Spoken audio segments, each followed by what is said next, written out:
you were to be replacing your spark plugs. So you can see here on the side of the frame, there's a hole. This hole actually passes through to the clamps on the lower air box. So you would stick an Allen wrench, I believe it's 3 millimeter through here to undo that. It's on both sides. You've got one on one side and one on the other side. I'll pull this off just for reference for you guys. Well, you'll do that, and then you would take the 10 millimeter bolt out of this and just kind of lay this over the side so it gives you room. But to give you an idea how it works, you can see this one guy does both. So one set here and one set here. Your 3 millimeter, and this is where you would need that tool set. The factory tool set's not going to cover it. But you would go through the frame and then into your set screw, and then you would just loosen it up. Now, another thing that's going to be going on with this is you got PCV lines and stuff going on. You can see on mine there's oil and nasty stuff down in here from the PCV going on. So when I pulled it off, there's a vacuum line here, here, and here, and they're kind of a pain to get off. Some of them pop, but here's one vacuum line right here. This goes to your clean air valves, which is another thing I'm going to talk to you about here in a second. And you got this guy down here is actually the PCV that goes into the engine. And then we got another little guy down in here somewhere. Here we are, this guy right here. And he's just a vent tube that goes down. So if you get a lot of too much oil, what happens is it will come, if it puddles, it'll actually have a way to go out and somewhere to go instead of staying in there and getting on your filter and causing problems. So we'll set the stock air box right there. So that's the whole air box. So now we're going to move on to the spark plugs. Obviously, guys, you can see my spark plugs are already out. If you're going to do spark plugs, I'm going to assume that you have at least enough common sense to know how to take one out as far as unscrewing it and screwing it back in. I'll get you there, but I've already torqued mine down. I don't want to take them back out. I keep a rag over my throttle bodies because I don't want debris and crap in there. And then another thing I'm going to tell you is I've got some loose stuff going on because I got in a kind of a rush, ordered some parts, only ordered half the parts I wanted to get. So there's a big rubber flap in here. Let me take a second here and see if I can move the light and get some more light in here for you guys. Alright guys, so again I'd like to apologize for the lack of lighting in my garage. I'm still working on it. I mean, it's only been a week since the last time I was actually in here working. So you got this plastic cover, and your loom's going to look a little different than this. This is something I'm working on, a little surprise I'll reveal here at the end if you haven't been following me on Facebook. But you just lift this plastic up, pull this tube through, and let's go ahead and say what you're going to need to do is disconnect your harnesses. So to disconnect your harness, you would just push on the top of that tab and then just wiggle, and it comes out. So you can see this tab basically just, it just undoes. So, and if it's giving you a rough time, guys, try pushing them forward and then pulling them backwards. And for those of you that know what this harness is, you can go ahead and just drop it right there in the comment section below. If not, you can just stay tuned to the end of the video. So right here, this valving assembly would normally be bolted down, and there's a white connector floating around in here somewhere. Yeah, here we are. This little white connector for my bike would be plugged into this solenoid valve. So I'm going to go ahead and lift this out. This, guys, is your clean air valve. Basically, it takes fresh air from your air box down here, and the computer goes, oh, we need it to run cleaner because the tree huggers, think that we're dirtying up the environment. So then it opens up and dumps raw oxygen down through these reed plates. You can see they have little restrictors on them, but they open up and basically pass down through the valve cover, through the head, into the exhaust stream, and then magically we have cleaner exhaust, even though we just took clean air and dumped it into the exhaust system. I'm doing away with this, guys. And my point on life, or not life, but towards emissions devices, guys, the way I feel about it, the time that it took somebody, the paper wasted, the man hours, the resources to design something like this, maybe they had to design it a few times, But to design this and then design it by the millions that they make, and then put it on a bike, does it really benefit the environment while that bike's traveling down the road? Something to think about, you know. So the amount of resources that they've went into making this and then producing it and putting it on the bike to maybe make it how much more cleaner? You know, I don't know the numbers. I don't care for emissions, stuff like that. But I often wonder if they would just spend more time, you know, working in the fuel systems and the cam timings and stuff to make an engine run cleaner, or maybe even put money into alternative fuel systems that make the same power or better. Anyway, this is going off. We got some parts coming, some block off plates for that, so we'll just set that aside. And on to the spark plugs. So by now you guys, know that, here's the spark plugs. Now I'm gonna bring my hokey light over here, guys. And you guys can see there's little notches on this valve cover. You can see this line here, line there, and they go all the way across. What those lines are is the alignment of your coil pack.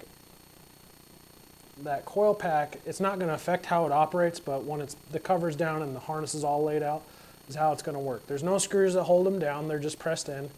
And I'll go ahead and pull one out for you guys just to kind of give you an idea. They are kind of a pain, so what I've done is I usually twist them. You can twist them left or right, whichever's easiest for you.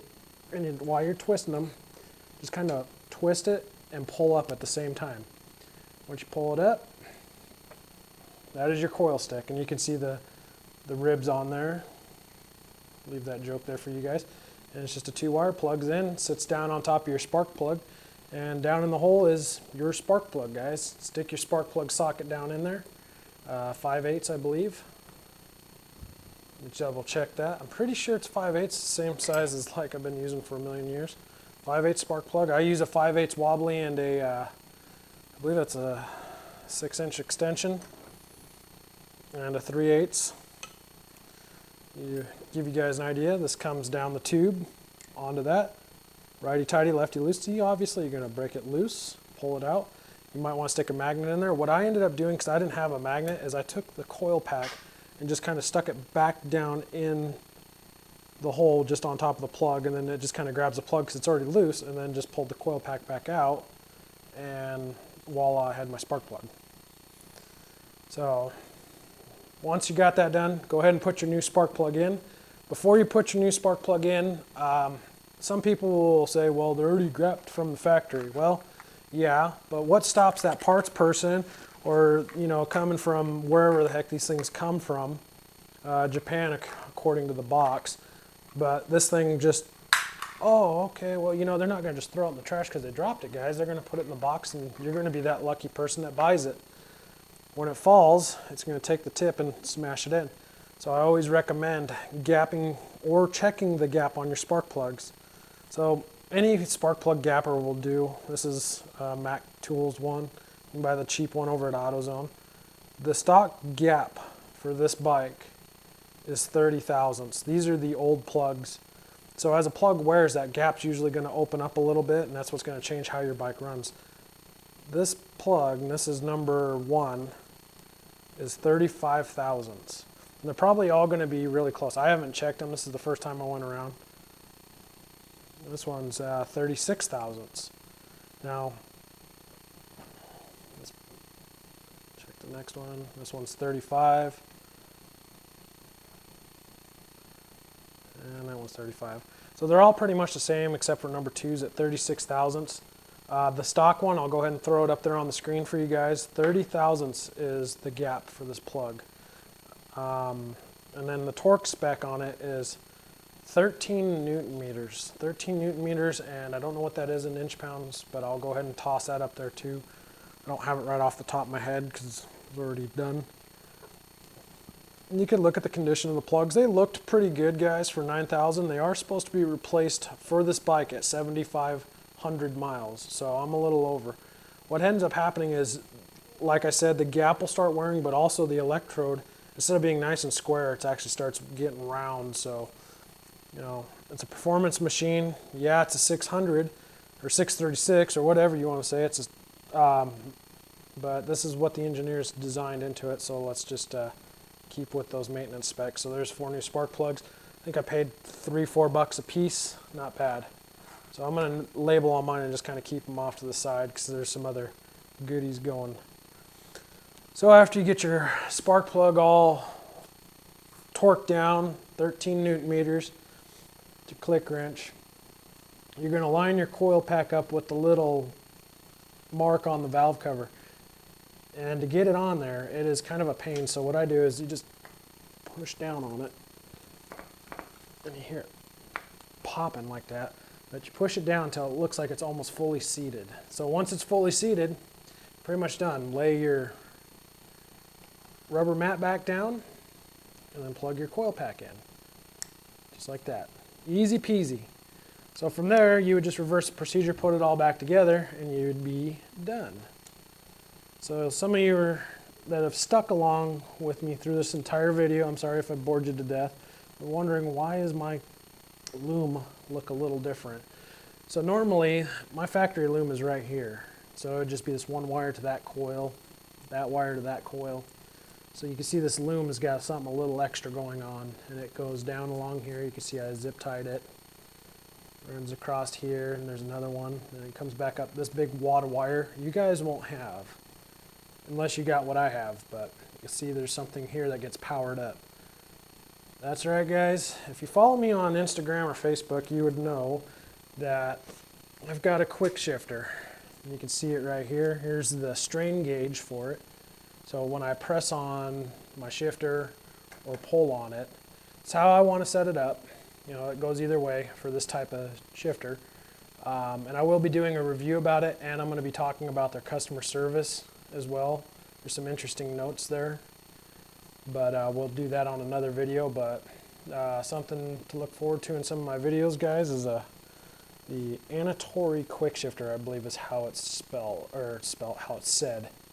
But yeah, it runs all up in here, and then I have it all under here, and it's actually just sitting on my right on top of my ECU, guys. It's quite small.